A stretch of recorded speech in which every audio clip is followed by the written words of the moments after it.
Welcome to the Mack Talks, everybody. I am your host, Scott Johnson. This guy to my right is your co-host, Chase Hutchison. Hi, guys.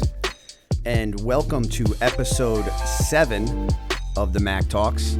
Chase is going to go ahead and introduce our next guest that we have on the show today.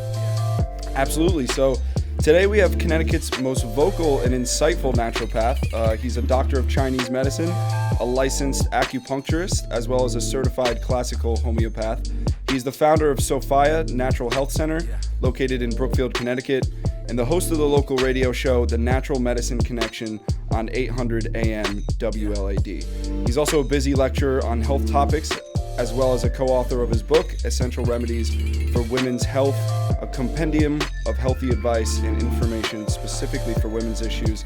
Dr. Ken is also a former U.S. Army paratrooper, bodyguard, and martial arts school owner, and while training overseas in Asia, he was exposed to East Asian medical systems, including acupuncture, nutrition, and physiotherapy. Dr. Ken, welcome to the Mack Talks. Thanks for having me. Thanks for joining us. Yeah, appreciate being here. Thanks for coming on. We really appreciate it. First off, I want to thank you for your service to our country. That's something that I never want to ever take for granted. And whenever I see somebody or meet somebody that, that has been in service the way that you are, I always like to say thank you, just because I think it's obviously a very valuable thing that we have here. So well, thank you for that. Yeah, it was instrumental in success for me. Yeah. So that's the cool part about it. Everybody thanks me all the time, and I'm kind of like, I don't know, I got as much out of it as as anybody else. Well, I mean, the people that sacrifice for us and our freedom is something that's that's important. It should be recognized and never forgotten. So thank you. Thank you. So why don't we kind of start off at the beginning? Tell us a little bit about your time in the military and how that shaped you, and Sure. and then kind of what you're doing now. Well, it's funny how you look back. I'm 53 years old, and I start looking back over my life and trying to figure out. And I knew you were going to ask this question, so I was like, how do I actually put together 30 years of evolution? I started out, I actually went into the military when I was 17 years old. My mom had to sign the papers and all that. She was crying on the way out the door. But, I had all these dreams of being, in the special forces, and I was going to be a career soldier. I got in, and I kind of, first of all, I didn't make it to special forces because I was colorblind, and I didn't know that. Oh, wow. So very interesting. However, I was still able to get through a lot of special schools. I ended up going through airborne school and jungle training, and I was in a combat infantry unit, so I was really kind of headed in that direction. Yep. But I was a kid, so I got a tremendous amount of kind of discipline that I needed, because I was fairly a rebel child, and I got a lot of the discipline and a lot of the fortitude that I think I needed. And at some point, I just kind of said to myself, okay, I'm kind of done. Yeah. I kind of got out of it what I needed. I did what I did, loved it. Yep. I was fortunate to not having been deployed. I was between those time periods when, we didn't have any active wars. My unit ended up going to Panama, to the Panama invasion, about a year after I got out. Okay. So for whatever reason, my life was not meant for me to go in that direction. Mm-hmm. So I got out of school and, went to college and kind of, did that whole thing and was going in that direction. And I had been studying martial arts the whole time. Post-military, it's a convoluted time. I ended up being a bodyguard for a Wow. Fortune 500 CEO. Oh, that's good. I was a trainer for them. Went through Secret Service schools. It was just that all that stuff was really cool to me. But then I ended up getting into the martial arts, and that's what really became a pivot for me, because during that time, I ran into a Chinese medical master who was also teaching me Tai Chi and Kung Fu and whatnot. And he introduced this whole medical system to me. And again, being kind of a rebel at heart, I was like, that's kind of cool and out of the box. Yeah. Mm-hmm. And for years, I was learning that through him. And at one point, I just kind of got a little bit burned out from teaching. And said, well, I'm going to go on to my next life, my next iteration of life. Yeah. And I ended up going back to this 4-year Chinese medical school, specialized in that. Trained in Taiwan, also trained in China recently. Actually, I just got back from China about 4 months ago, where I did an internship at a hospital. Oh wow! Cool. And what's neat about it is I never really understood how the whole military part played into that pugilistic part. But when I studied kung fu, I actually learned that there's the life is a balance of yin and yang. It's those two opposing forces. And one of the principles for warriors was actually to be a healer as well. So, the whole adage is probably, I think it was in one of the movies. I think it was in like a Steven Seagal movie where it was like, first you learn to hurt, then you learn to heal. Yeah. And so that was, so I looked at it and I said, well, that's kind of my journey. Now I've gone through that part where I know how to do that part. Now I'm going to learn how to heal. And I thought about, Western medical school and going that path, and it just wasn't for me. Yeah. And so I ended up doing this and really very satisfied with how the outcome has been. So it's been kind of an exciting journey. And I think because I'm a Westerner practicing in Eastern medicine, I've been able to bring a different twist to it, because Westerners are not really clear on what this is all about. So I found that recently, over the last 5 to 10 years, it's really been about bridging the communication gap between the two medicines.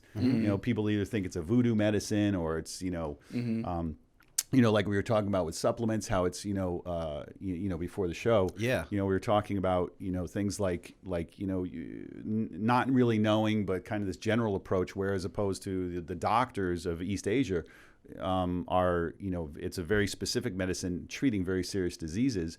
And I wanted to be able to be that bridge or that gap. So I've been able to take the biomedical side, which we learn a lot in school in America. Our first 2 years are all Western medicine, concepts and physiology, anatomy, histology, all that stuff. And being able to blend that into, how does that relate to things like chi and blood and all this weird language that we have in the West? Yeah. And that's really, I think, has been part of the success of the practice over time, is this ability to take this esoteric concept and put it to where somebody can understand it practically. Yeah. Now, where does the military come on with this? Let's come full circle. Yep. We're kind of the black sheep of the medical system. And in order to really succeed in this type of medicine, you have to have an incredible fortitude. You're constantly, battling, Western medicine concepts of how this is not a real medicine, or society's misunderstandings, or the insurance companies, or all this other stuff. And a lot of people in my business and my profession, they fail because they don't have the fortitude to do this, to take on that challenge. Yeah.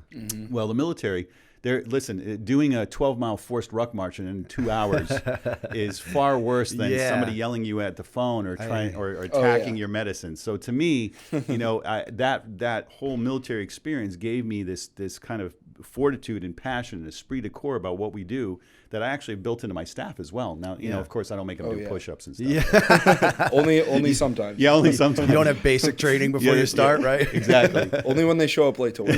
Yeah, right. That's right. 100 push-ups. But at the same time, it's about building that bond and building that strength, because even the staff, I notice even my staff takes a beating sometimes from patients and from why we're doing certain things. And even though everything we do has a scientific foundation as well as a clinical foundation, it's something that you have to have a strong personality, strong fortitude to make it. Yep. And I think that, for me, it's always about, again, the military always taught having a higher purpose too, having a purpose within your mission. And so now I've kind of transposed that into my mission, is to try and help as many people as I can get well, and to be able to introduce this type of medicine to as many people as possible. And so far we've done that, because we're one of the largest integrative clinics in the East Coast. Little old Brookfield here, but we're actually very large, and we're doing a lot of good that I believe. So yeah, that's awesome. Yeah, that's great. Yeah. So how long did you say you were over? You lived over in? Well, I didn't live overseas. Okay. What I did was with my teacher, I actually went to Taiwan for a month, and I lived. That was actually interesting. Not only did I study the medicine, but I also lived in the temples up in Taiwan. Yeah, that's what I wanted to outside of get into, Taipei. Yeah, that was what interesting. Was that? What type of experience was that? Like, Oh man, well, it breaks a lot of, you go over there thinking that everybody is Karate Kid. Yeah, right. You go over there thinking that, and what you realize is that a lot of the magic and myths that we think are East Asian culture are really not true. Yeah. But I had an incredible experience where I was actually able to live in the temples. We did 3 to 4 hours of meditation every day, Wow. 4 to 6 hours of training. It was intense. I imagine that, along with the military training, really helps you with the stuff, with Yeah. the type of medicine that you practice and stuff like that. Exactly. And Yeah. you know what it was about the balance. It was about balancing that whole kind of hard edge of mine with that more kind of sedentary, peaceful mind, trying to calm everything down. So it was instrumental that way. And then recently I spent 2 weeks at an internship in Longhua Hospital, which was in Shanghai, and that was really interesting because there's a funny thing about Asian culture. Don't call a Taiwanese person Chinese, and don't call it a Shanghainese person Beijingese. Yeah, right. So so the people in Shanghai were very different than what I saw when I was in Taiwan. But I was working in a hospital. It was 9 floors. We saw the place probably saw 1,000 patients a day. All the doctors were cross-trained in both Eastern and Western medicine, so they could prescribe drugs, do surgery. And so I spent that was kind of an intensive 2 weeks. Saw and was able to see what was going on in the medicine in China. We were guests at a pharmaceutical company, multi-billion-dollar company whose only product is Chinese herbs. Wow. And it was all done in a way that it was more pristine than some of the pharmaceutical companies in the United States. Wow, that's amazing. Yeah, it was really interesting. So, so that was my other experience. And so I blended these together. And one of the conclusions I came home with was in our clinic, we're actually doing very similar to what they're doing in China with this integration. The only difference is that because I'm not an MD, I'm not able to, I don't have the scope of practice to be able to prescribe drugs when needed or do surgeries and things like that. But you know what? It's okay. There's room for both of us. Yeah, exactly. There's room for that when it's needed. But there were some real takeaways from that, which was, number one, we're doing a pretty good job in how we're bridging this gap.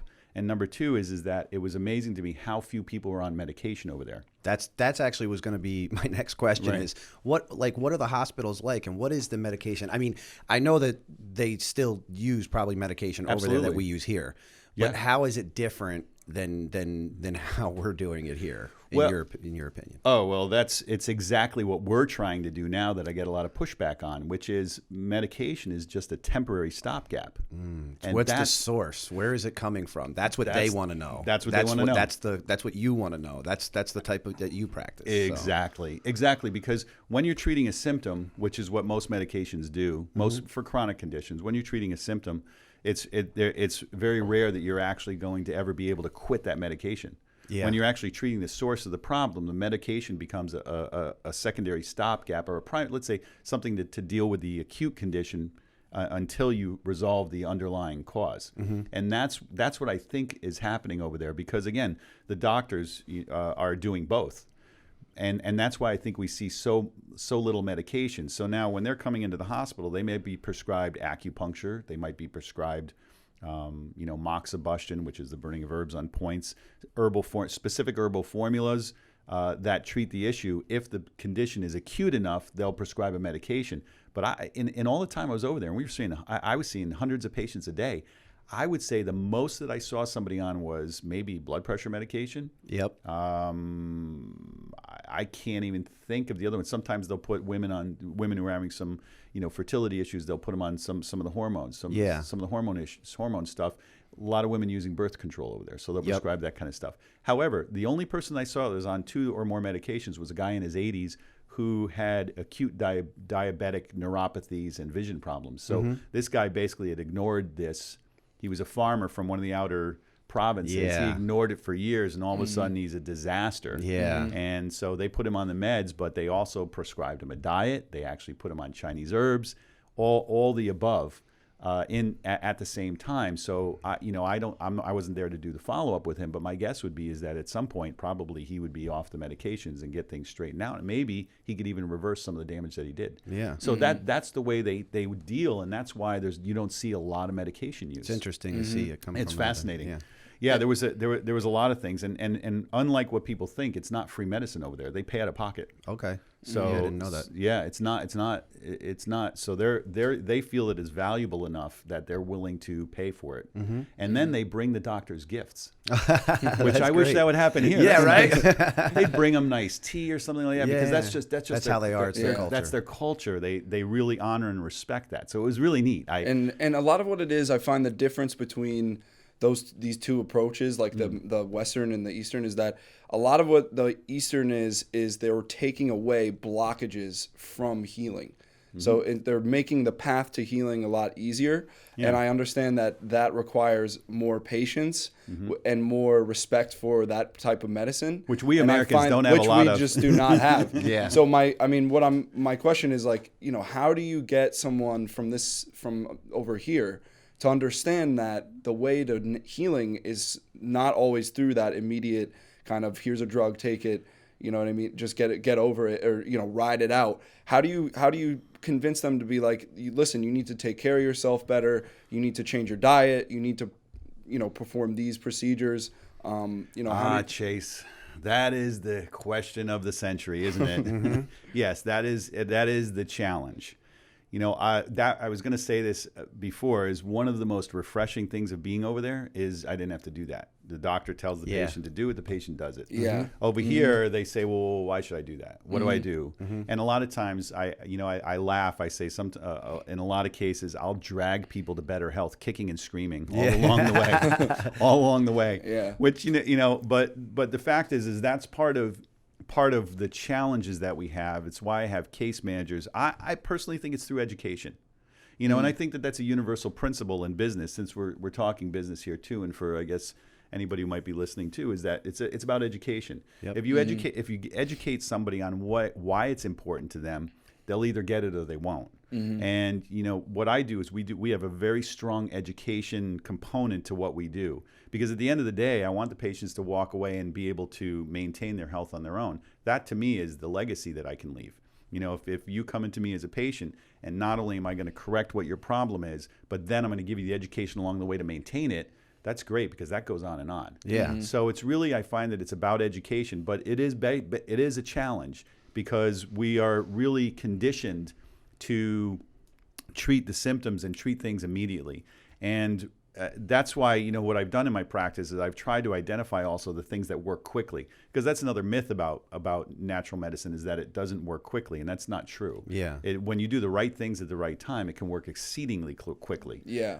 So there is that, but it takes a lot of skill to do that. And so, the key is, I think, what I do is through education. The second thing is to try and get somebody some kind of symptom changes right away, so that they get some belief in the medicine. And then the last thing is to also just continue to work on their body to correct the problem, and let them continue to use whatever they need for symptom relief. I'm not opposed to somebody using aspirin if they have a headache, if they're coming in for chronic migraines. Yep. And by the way, notice I said aspirin, not ibuprofen, because ibuprofen actually has a 40% increased risk of stroke. Oh, wow. Even for single usage. So it's very dangerous, especially for over the age of 60. But anyway, so I'm not opposed to somebody using a Western medication as a stopgap, just like they do in China, while we try and get them that correction that they need. But it is definitely a challenge in America, because we're very much a symptom relief kind of society, and that's by training too. It's from the day we're kids. Oh, you get a cold, let's put you on antibiotics. Yep. And now we're learning, but what's also true is that we're starting to learn that philosophy of health is not necessarily healthy, and so I think that society's starting to smarten up about this a little bit. I was going to say that too, because we have so much information at our fingertips now, we can hear about those stories as to where before, which we always talk about how the technology is great nowadays, but it's also can be overwhelming. You know what I mean? But one of the really good parts about it is that, you can find out these stories about people that have tried medication and it's not really, hasn't really done anything. You know what I mean? Or all you're doing is prolonging the problem. You're Right. putting a Band-Aid on it. So I do feel that this is, and I think you would agree, we're heading in this direction. I feel more and more picking up steam where people can learn more about this type of stuff because it's available out there. And then I'm sure for you, it's a great feeling when you are able to, you know, drag somebody kicking and screaming, and then they're like, "Oh, now I get it. Now Thank I you. get it." I appreciate it." You know what I mean? Yeah. So I think that's really awesome, and I think that's what you do with your radio show too, right? I mean, I'm assuming education, because it affects your business when someone doesn't understand what they're doing. It affects your business as a whole. So that education portion is probably so important moving forward to get people on that side. You know what I mean? And that's what you're doing with your radio show. And that's awesome. Yeah, and you know, it's funny, you know, that you say that, because, you know, I never went into this to make money. You know, that I always felt that I'm not unhappy to make money. Yeah. But I never went into it for that purpose. I went into it to the purpose that said, if I do the best job I can with exchange with the public, then the money will come. Yeah. And we've been in the scheme of this, our whole profession, we're in the top probably 0.5% of the profession as far as business success. I mean, we've been wildly successful. That's and, great. You know, knock on wood, we'll keep it going. But it was never about me focusing on the business. It was always about, I always felt that if I could educate people on why this can help them, that they would naturally come. And that's really what I keep trying to do. Through the radio show, through, you know, doing things like this, through anywhere that I can speak, anywhere we can speak and get out into the public. Our social media work with you guys has been, if you notice, most everything we do is all education. Yeah. You know, everything we're doing, the blog posts, everything. It's not about come see us, come see us, come see us. Yeah. You know, it's all about how do I educate you, because then people will naturally come. And that's kind of what happens. And I'm okay with that. Yeah. Because I'm not a salesman by nature. Yeah. You know, I'm just passionate. People might call me that, you know, when they come in for their interview, new patient interview, you know, oh, you don't have to sell me in this. I'm like, I'm not. I'm just excited. Yeah. You know? I get excited when I think I can, you know, help you and turn stuff around. So tell us a little bit about your radio show and how long have you been doing it for? Well, actually about 5 years. Wow. That's great. I started out in a radio station up in Providence, Rhode Island. I was at one of the big clear gauge stations. I was a co-host on a show up there with a guy. I was working with him at his clinic. For about a year. That was amazing. It was a big clinic. He was a Polish MD, went to acupuncture Chinese medicine school. We were seeing about 450 patients a week. Wow. It was a machine of getting people off medication. He got in all kinds of trouble for that, by the way. Yeah. He just didn't want to follow the rules, and you know, and people the Board of Health didn't like that. But he had a radio show, and so we were on the radio show for about a year, and that's where I kind of cut my teeth on this. And then when it didn't work out, we had some differences of opinions of how we wanted the medicine to go. I came back to my clinic and continued to build it, but I ended up getting this show, and I really had to talk them into it. Yeah. Down there, because they don't do a lot of health talk shows. So I started that about 4 years ago. And I was horrible at it, you know, and I mean, I remember, and I don't know how long you guys have been doing this, but I remember one time in the beginning, you know, I got to the end and I had about 3 minutes of show left. And I had talked about everything. I was like, I'm like, now what do I do? Yeah. So I remembered something I heard from another talk show host who said that when in the beginning of his career he ran into this and he would keep a book with him. He just took the book out and started reading from the chapter. Yeah, right. So I had a book on health, and I'm like, all right, I'm just let me find something real quick. Yeah. But so it's been a learning curve along the way. But the show basically has I think it has a great format. It's an hour show. It's on 94.1 FM and 800 AM every morning, Saturday morning at 10 o'clock. And the first part, what I do is I do some what I call a medical research roundup. So I'm going to do any kind of natural medicine stuff that comes out, anything new, you know, whether it be anything from new medication warnings to, you know, benefits of acupuncture for certain conditions to, you know, diet, nutrition, that kind of stuff, any kind of breaking research. The rest of the show, I'll usually take a theme or topic of some kind of condition, and I'll kind of work that out throughout the show as well. I did take live calls for a while, but nobody really calls me anymore. So I was like, all right, I'll just fill the time. And then sometimes I'll have guests on as well. You know, maybe it's a patient who had a great experience and they could describe what they went through. Sometimes it's other experts, whether it be functional medicine doctors or nutritionists or something like that who have something to offer. But it's mostly me just blabbing for an hour. Yeah, that's great. And that, like you said, that's where the education kind of comes in. So I kind of want you to talk a little bit now about, how you decided to start the clinic and stuff. And so when exactly did the clinic open? The clinic opened in 2004. Okay. And that was right when I finished school. Okay. I at that point I already had a family. I had a wife that was working full time, and thank God for Lori, because she helped me with all of these different careers that I've had throughout my life. We've been married for 27 years. And, that's awesome. Congratulations. She finally said that when I finished school, she was like, "You're done now, right?" Yeah.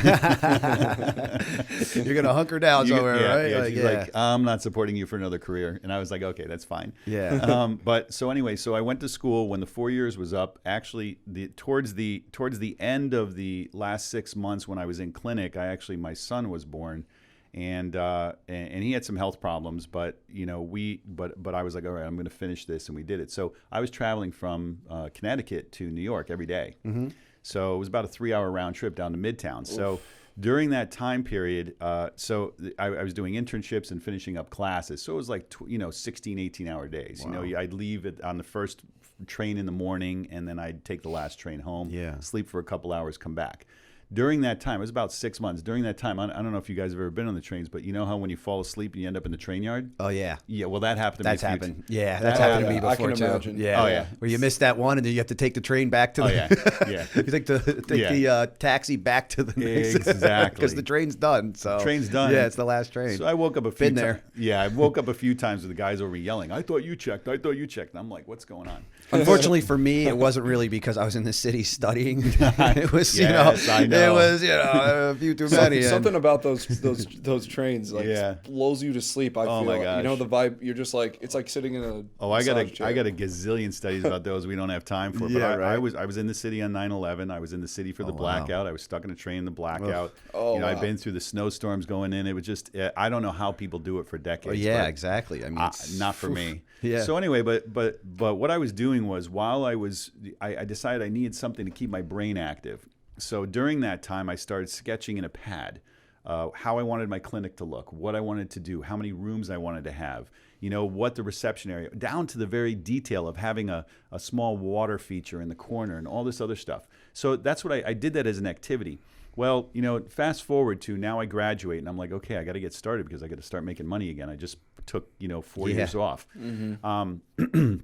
So I ended up renting or leasing a place in Brookfield here, down below, and I just from ground one, I would come in last few weeks. I would come in after the clinic at midnight. I'd work till 2 trying to build it until I got caught by the building department, and then because I had no money, and so but ultimately, this is the entrepreneurial side of you. I was like, wait, I need permits to put in electrical. Anyway, so even though I didn't know how to do it, but anyway, so it cost me more. Another lesson in life. Cost me more to get it ripped out and done correctly than it did. That's how it works, right? Yeah. Mm-hmm. So I built this whole clinic, and this was right away. And then I just, and Lori, my wife, is a graphic designer. She started doing some promo stuff for me, and we started just kind of promoting and getting out there. I started networking, doing some lectures, and that's really what started to get me started. But the reason I tell this story is because about 6 months into this whole process, I happened to find that notebook that I was scribbling on, and I pulled it out, and I was like, holy moly, this is the exact blueprint of what I just built without even knowing it. Yep.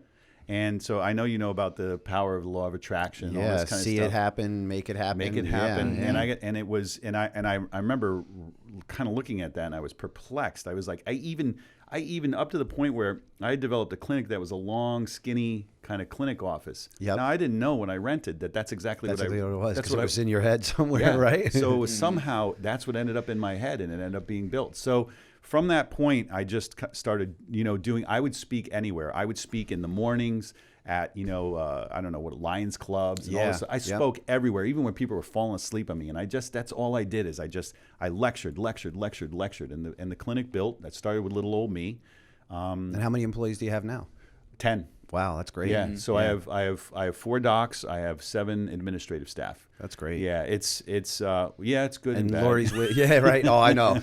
And Lori's with you there as well still. Absolutely. Yeah, that's great. I think that's awesome. so important though, and that's what makes a leader, and that's what sets people apart, like leaders from just drones, is that you have a vision for the future, and you actually have a clear vision and a plan and a strategy, and whether you just happen to stumble back upon it, but you did have that in your mind and you made it a reality, and it doesn't matter whether it was it was the law of attraction or that was your approach that came naturally to you. So I would say you're just a natural entrepreneur. You go where your mind and your heart tells you to go, and you just don't say no. To some extent, you might not consider yourself one, but those are definitely characteristics. Well, I don't want to. I of course I would respectfully not correct you, but there was also the one part, because this is a short interview, that didn't get in here, is the thousands of dollars and the thousands of hours I spent on business education. Yeah. Oh, okay. Whether it be reading every book on motivation and motivational principles, whether it be taking courses in my martial arts school, and I had that as a background to begin with. So yes, am I kind of a typical entrepreneur? Absolutely. But I also spent a lot of time educating myself. And as I went along over the last 15 years, probably spent hundreds of thousands of dollars getting education on how to do this business. You see, I came out, I was arrogant. I was like, listen, I ran a karate school for 16 years. It was successful. It was a full-time school. I can do this. Yeah. And then all of a sudden I came into this business. It was a whole other animal. Yep. And I was like, uh-oh. I thought I was just going to get this going in like a year or two. And so at that point, I just was like, let me invest. So it's a combination, I think, of both skill and intuition of how business people become successful. I think that you can have that basic foundation, but then you need to get the education that you need to kind of put your natural abilities to reality. Yeah. And I made a lot of mistakes too. And plus, I also accelerate my mistakes. So I would rather make something happen fast, get a little bloodied, and get back up and do it again. Exactly. It's my nature. Yeah. So that's great. But yeah, some of it comes natural, but a lot of it was also some hard-won business kind of education. Grit, no quit. No quit. Yeah, some grit. Yeah, some grit. So Yep. it takes a blend of both for sure. Yeah. And today, now my vision has even changed, because as I get older, now my vision is more about, I want to create a legacy. So I don't want a lot of people in my industry, by the time they've been in practice for 15, 20 years, and Western medical doctors do this too, they're like, okay, I'm 65, I'm done, I'm going to retire and I'm done. I don't want to do that. I see what we do as something that needs to be a legacy. It needs to continue on. So now I feel what I'm doing in my practice is trying to train the next generation so it'll continue beyond me. So that they can continue to help people when I decide that 100 hours a week is too much, which I've already cut down. Smart balance, yin yang balance. Yeah, it's funny that you say that, because that was actually what I was going to ask you next, which is what's one piece of advice that you have for others that would looking to be getting started in your field? Be humble. Yeah. Be willing to learn from the people who are actually doing it, and don't be fooled by the people who say they are and aren't. Yeah. That's I find that a lot of the people in my field, they get out of school and think they know it all. They know how to do it. And I've interviewed a lot of them to work in my practice. I think that what they have to do is they have to be open to being able to accept more knowledge and understand that just because you may know how to do this medicine, you also need to know how to be a business person as well, because we are, at the end of the day, self-employed entrepreneurs. Yep. And so, and then the last thing is to find a mission. Find a goal and a purpose that gets you up every single day.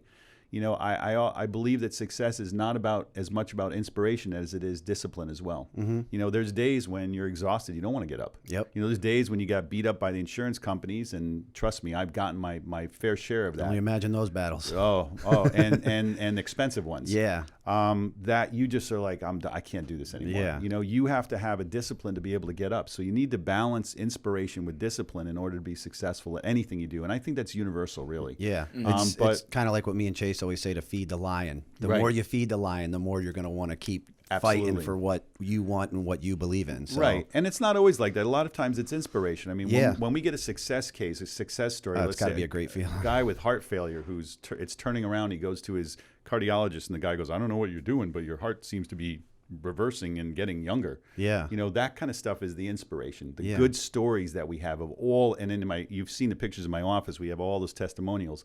that's as much for the staff and us as it is for the public. Yeah, you know, that's great. That's the inspiration. The discipline is, you know, like last week when somebody screwed up bad and I had to yell at them. And, Yeah. you know, and I do. They love me though, and I love them too. Yep, It's a mutual respect. But you know, but that's the discipline part. The discipline part is you get up and you keep going no matter what. Yeah. So I would say for anybody starting out in any field, even if it's ours, and in ours more so than a lot because of the pushback you get, is balance your inspiration with discipline and just drive forward and have a never quit attitude. Yeah, that's awesome. That's awesome. So that actually leads us to our next segment that we have with inside of the show, which is one question from Kev the intern. So Kev the intern is going to come over here. Is and that give you your one last question. name? No. Yeah. The intern. Yeah, it's the intern. That's his name on the show. So Kev, I go love ahead, it. Kev, squeeze in here. Sure. I was just wondering, what do you want to see what do you look forward to seeing in the future of your practice? Like, what do you hope the future brings to the entire practice of what you do? Sure. You know, I think it's about, if you walk into my office, you're going to see on the wall written above the staff as you walk in is our purpose. And the purpose is to help as many people as we can get well naturally and maintain and restore balance and health to their life. So in the future, what I want to see is I want to see that not only am I going to continue that mission forward, but to get my staff to be able to get on board with that and continue to do that. Now, that may lead to things like opening other clinics. That may lead to our practice growing more. Probably a combination of both. But it's really about leaving that legacy. That's what I'd like to see in the future. I'd like to see that I could go away and my staff is going to continue to perform that mission with or without me. And so that's really what my future is. We've done an incredible amount for a lot of people, but there's a lot more people that need help. And don't know that they need help. Yep. You know, as far as, you know, this kind of medicine and integrative medicine, it's less than 3% of the population in the United States. Wow. And the United States is actually rated 49 out of 50 industrialized countries for its quality of healthcare, by the way, just so you know. Wow. It's not at the top, it's at the bottom. And also there's statistics that show that by 2025, 50% of the population is going to be clinically obese and probably with diabetes. Yeah. So I want to be instrumental in the future to be able to circumvent that for as many people as I possibly can and help people be healthy and happy. So that's really what my future exists, and I can't do it alone. So now I'm trying to pass that message on to my staff and really get a staff that believes in it, that will really kind of take a hold of that and own it. And that's really what I'm looking at in the future. That's awesome. Well, thank you so much for joining us on the show today. My pleasure. We got to wrap up. Chase is going to close us out here and give everybody all your information, where they can find you, where they can question you about the radio show and everything. So go ahead, Chase. Yeah, so first off, thanks for joining us, everybody. And if you're looking to learn more about Dr. Hoffman and the wonderful services he provides, you can find more information on his website, www.inm.center. That's CENTER. Again, that's www.inm.center, or his Facebook page, Sophia Natural Health Center. You can also tune into 800 AM WLAD Danbury and listen to his weekly radio show, The Natural Health Connection. Finally, his book, which he co-authored, is called Essential Remedies for Women's Health, and you can find that at his store or on naturalnutmeg.com. Dr. Hoffman, thank you so much for coming in. It was a pleasure. Thanks for having me. It's been fun. For all of our listeners, if you like our content, please feel free to leave us a review on iTunes, subscribe to our YouTube channel, and like us on Facebook. Also, follow us on Instagram. That's at Mack Talks, at MACK Talks. Dr. Ken, thank you so much. And that's a wrap. Thank you. Great. That was great. Thanks for coming in. Thanks, guys. Appreciate it.